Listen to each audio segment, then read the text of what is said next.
There are 5 examples of position time graphs up on the board. They all have the same title, position time. We could also, by the way, call it position versus time, or we could say position as a function of time. Bottom line is, in all 5 cases, position should come first. Why should position come first? Why should that word position come before the word time?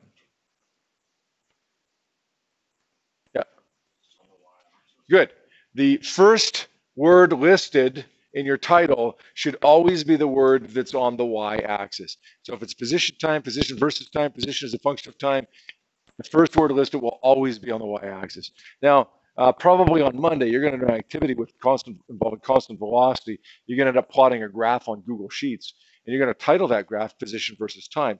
Some of you will probably title it time versus position. That's wrong. Okay, you will lose marks if you do that. It's position versus time. It's always y-axis versus x-axis. Now, the second one, time, is of course going to appear on the x-axis right here.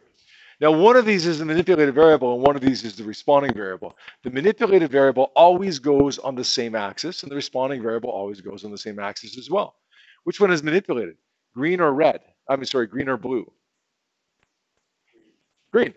So my time is my manipulated variable in here. And of course, in any experiment, I only have one manipulated variable. You can only change one thing to see the effect of that one thing on the one responding variable.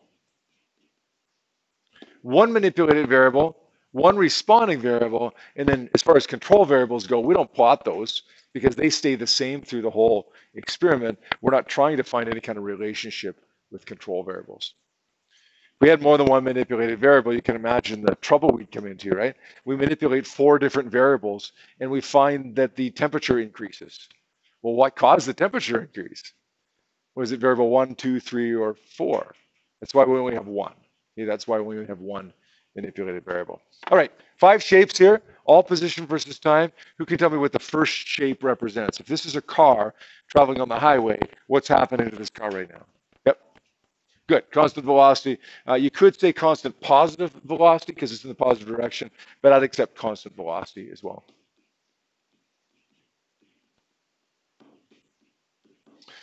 In other words, it's moving in the positive direction and it's moving at a constant velocity. Somebody this morning said something, I can't remember the exact wording that person used, but something to the effect of that it looked like that person was a little bit confused as to what that meant, constant forward or positive velocity. If I define that as my positive direction right there, and I walk that way at a constant velocity, a constant speed, then my velocity is a constant positive velocity. But if I turn around and I walk backwards that way in the positive direction, that's still a constant positive velocity, right? It doesn't matter whether I'm going forwards or in reverse, as long as the direction I'm heading is in the positive direction. So don't get confused there. Okay, you put your car in reverse and travel north, we'd still call that a positive velocity. Okay, what about the second one? Also a straight line, so maybe the first thing that comes to our mind is that it's constant velocity.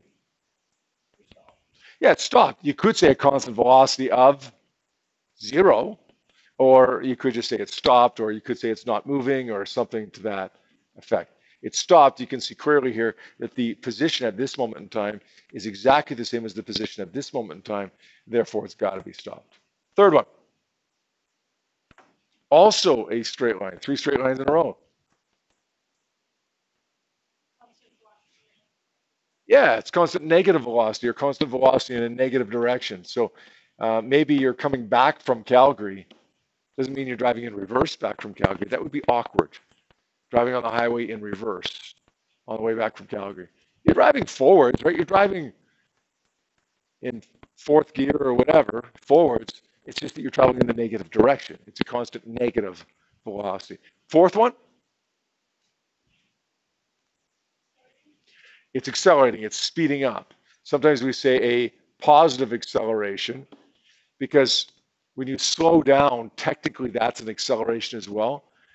But I'd accept that. Usually when we say an acceleration, we are kind of in the back of our minds thinking speeding up. And what about the last one? Yeah.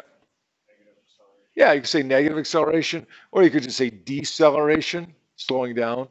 So positive acceleration or negative acceleration, acceleration or deceleration, however you want to say it, speeding up, slowing down, any of those things work for us.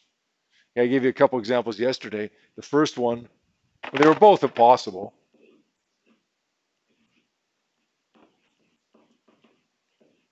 The point of these yesterday wasn't to say you should remember these for your test. I'm not going to give you these impossible ones on a test. I'll give you a legitimate one on a test. I guess that's not quite like the one you saw yesterday. Almost, though. What's wrong with this? Why is it impossible? What can we not do that this graph represents?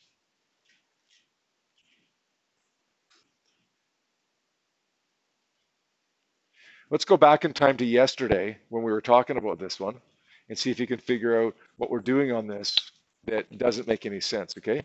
So think back in time to yesterday, okay?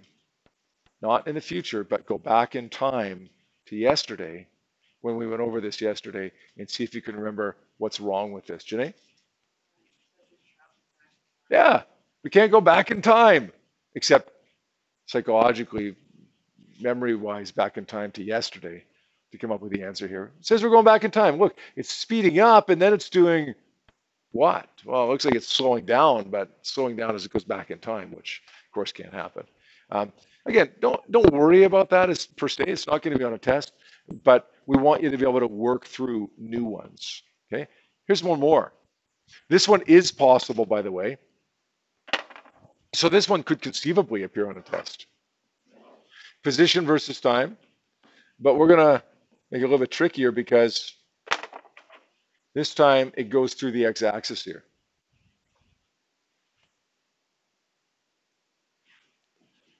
Can you describe for me what's happening here? I'm going to give you a minute to think about this one, okay? Anybody have an answer for me? Yeah, we're starting in a negative position. Absolutely we are. Okay, this would be 0. This would be, let's say, plus 10. This would be negative 10, let's say. All right. So what am I doing, though? Okay, you nailed where I'm starting. That's good. What am I doing after I start?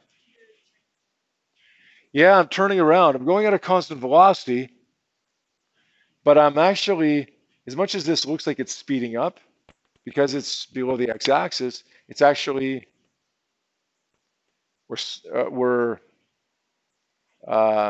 sorry, no, not speeding up, but traveling in the positive direction. We're actually traveling in the negative direction here, right? Traveling in the negative direction. And then we're reversing directions and traveling in the positive direction. Make sense? So we're going backwards from negative 10, negative 9, negative 8. Sorry, no, that's not right, is it? I'm giving you the wrong answer for that. Let me stop and think about that one for a second. That's a constant, that whole thing is a constant positive velocity, right? I'm going from negative 10 to negative 9 to negative 8 to negative 7 to my start to a arbitrary starting position of 0. And then I keep going in that constant positive velocity, but I keep going past that 0 reference point. Does that make sense? Is that okay? Sorry, I was trying to tell you the wrong thing. It's confusing enough. It gets even worse when I tell you a wrong answer. Does that make sense? The correct answer for that? Are we unconfused now? Yeah. Well, no, you're not going south. You're starting south, but then you're going north still. Okay. So that like let's say Riley is my 0 point. Okay. Over there on the other side of him is north. Down here is south. Okay.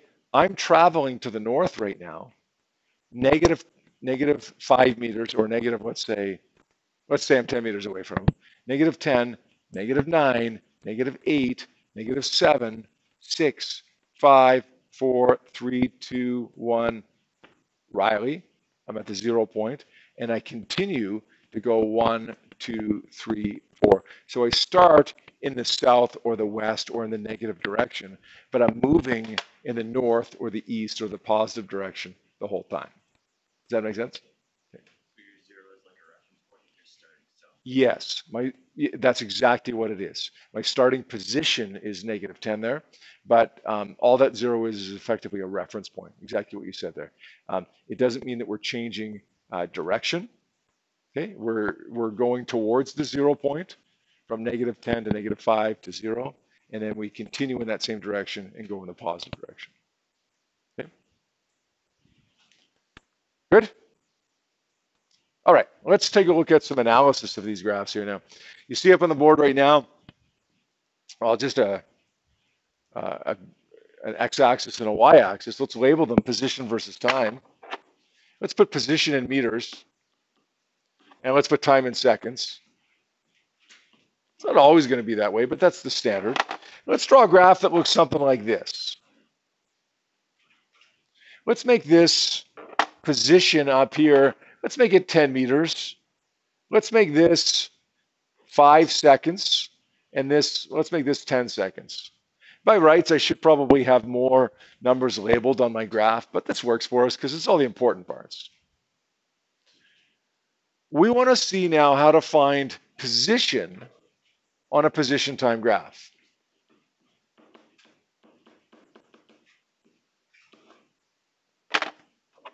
There's a 3-word answer to this. It's a pretty simple 3-word answer to this. How do you find position on a position time graph? Up and over. Up and over. Okay, if I want to find the position at 3 seconds, I'm going to go to 3 seconds, go up and over, and the position would be, I don't know what that is, like 6 meters.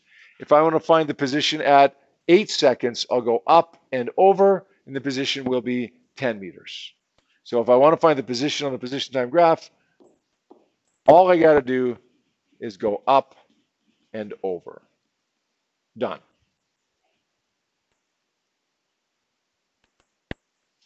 What about displacement? Comes back to the definition of displacement.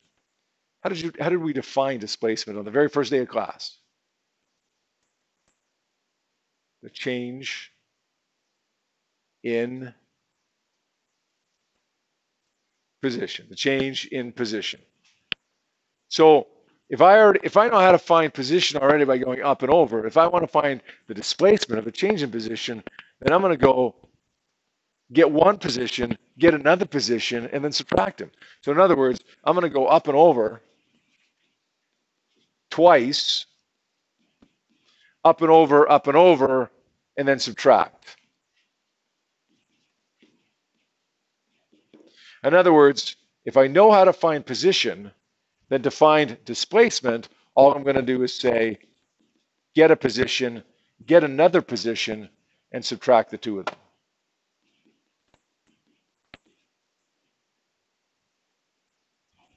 It's twice the work, that's all. The average velocity on a position time graph. Well, you guys have already learned this actually in Science 10. I know you have. But you probably learned it as a one-word answer. And that's okay if that position time graph looks like this. You guys know what one-word answer I'm thinking of? Starts with an S.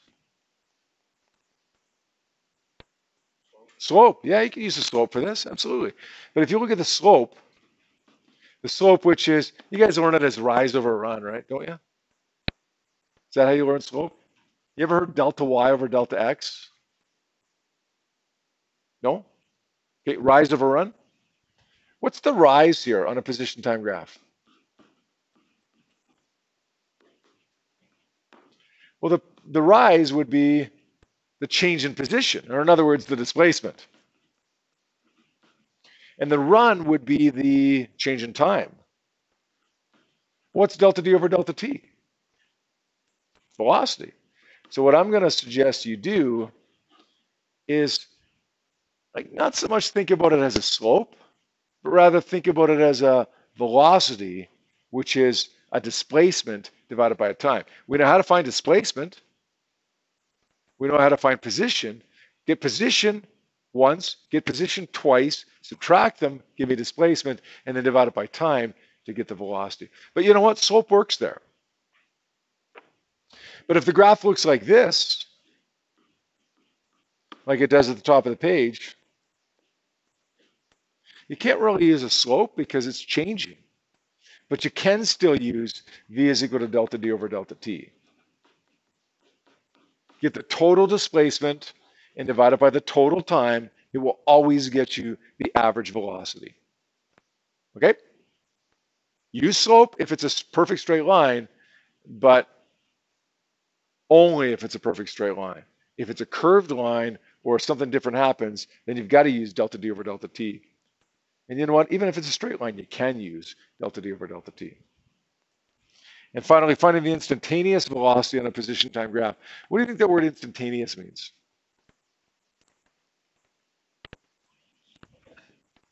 It's kind of staring you in the face, actually. You see the word instantaneous. The word is inside the word. The word inside the word. Yeah, Jordan? Yeah, the instant velocity, the velocity at a specific instant in time. Like the velocity right now, or the velocity right now. But not the average velocity. If I drive to Edmonton, I want to know what my velocity is when I pass by Olds. Or I want to know what my velocity is when I pass by Panoka. That's instantaneous velocity. Okay, what's my velocity at 2:47 p.m.? That's my instantaneous velocity. My average velocity is, okay, look, I know sometimes I was going faster, sometimes I was going slower, but on average, what was it when I went from Okotoks to Edmonton?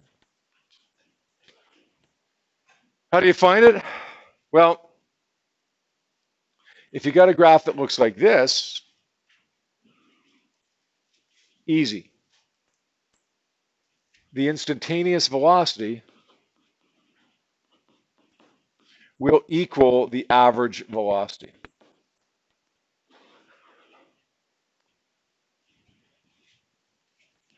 Think about that. If my average velocity is 10, and it's a constant velocity, it's not changing, then the velocity at every moment must be 10. Now, if you got a situation like this, you got to break it up into separate stages, right? The instantaneous velocity here, anywhere along here, would be the same as the average velocity in that stage. And the instantaneous velocity here would be 0 because it stopped. Does that make some sense? So if it's one perfect straight line, excellent, same as the average. If it's multiple stages like this, well, then what you got to do effectively is find the average velocity in each stage as opposed to over the entire thing. And then that's going to be equal to the instantaneous. Now, if you got a curved line like this, all bets are off. We'll deal with that later. Okay. All right, we're going to do an example now. An example that is on a handout that I gave you. I always place the worksheets on Google Classroom, and I always put them up on the board. But because these ones involve graphs, and sometimes it's helpful to be able to actually physically draw on the graph, I thought it would be useful for you to have a paper copy of it today. So I did that. And when I did that, I also put the example question on the front of the page. So take one of these, hand on to the next person. And then let's take a look at the example on the front page here. Position versus time. Position is a function of time. Position dash time, whatever. It doesn't matter as long as position comes first because position is on the y-axis and position is a responding variable. What is the position of the object in the graph to the left at t is equal to 10 seconds? Want to find a position. What do? Don't remember this? That's okay. Okay, we just wrote this down. Why did we write it down? Because we might not remember it. It's the whole point of taking notes, right? Is looking back. It's okay to look back. How do you find a position at 10 seconds? 3 words. Up and over. So at 10 seconds, I'm going to go up and over and I'm going to find that the position is 30 meters. 30 meters to the east. So I'm just going to say east is positive again. Therefore, a positive number will mean east, and a negative will mean west. Calculate the displacement of the object in the graph to the left between 0 and 10 seconds. Displacement is, well, it's my final position minus my initial position. My position at 10 seconds, I just found it was 30 meters. What was my position at 0 seconds?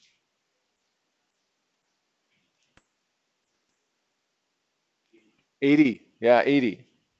So final minus initial is 80. What do I get there? Negative 50 meters, or 50 meters to the west.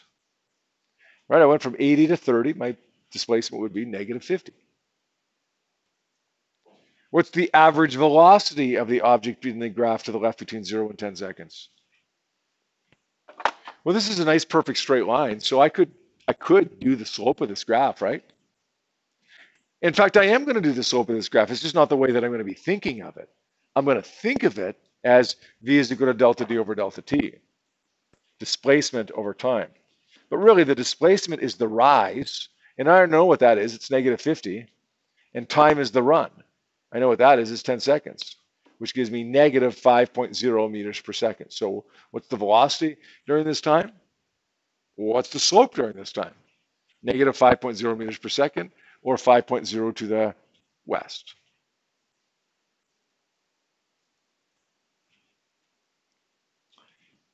What's the instantaneous velocity at 2 seconds? Pretty straightforward one here, I think. If it's a straight line, it's a constant velocity. A constant velocity of negative 5 meters per second. So what is the velocity at, well, really anywhere on that graph?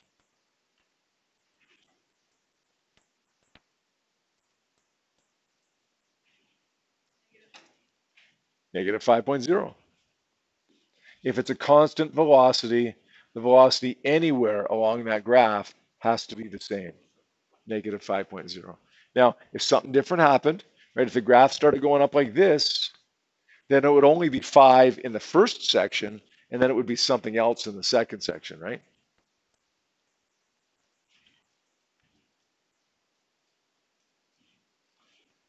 Easy enough? I don't know. Like it seems like it should be easy, because all you're doing really is subtracting and a little bit of dividing, but I don't know. It seems to give people a little bit of trouble sometimes. So let's do a little bit of practice now. You get 4 questions starting on the bottom of that front side of the worksheet. I'd like you to take a look at those 4 questions now, please. All right, let's have a look at question number 2. It says, what's the displacement between 0 and 10 seconds? Displacement, well, usually we're asked for position first, but that's okay because displacement is just position twice. Final minus initial position. What's the position at 0 seconds? 14. At 10 seconds? 0. So we're going to say the displacement is my final position minus my initial position, which is 0 minus 14 meters. So we're going to say that's negative 14 meters. There's my displacement, negative 14 meters, or 14 meters. Yeah, we can't say south here because it doesn't say what the positive and negative is. 14 meters in the negative direction. Now, that could be south, it could be west, it could even be north. Sometimes, occasionally, we might define north as negative. It's 14 meters in the whatever the negative direction is. What's the displacement between 10 and 18 seconds? Same idea here. df minus di, but this one is 6. At 18 seconds, we go up and over, and it's 6 meters minus 0 meters. My position at 10 seconds is 0 meters, so that's going to give me positive 6 meters. The average velocity between 0 and 10 seconds, well, it's going to be displacement divided by time. And I already found the displacement between 0 and 10 seconds. It was negative 14 meters. And the time, of course, is 10 seconds. So that's going to be negative 1.4 meters per second. Should be a negative. We know that because it's a straight line sloping downwards. Between 10 and 18 seconds, the displacement we already found was 6 meters. And the time between 10 and 18 seconds. Liam was what? The time was 8 seconds, right?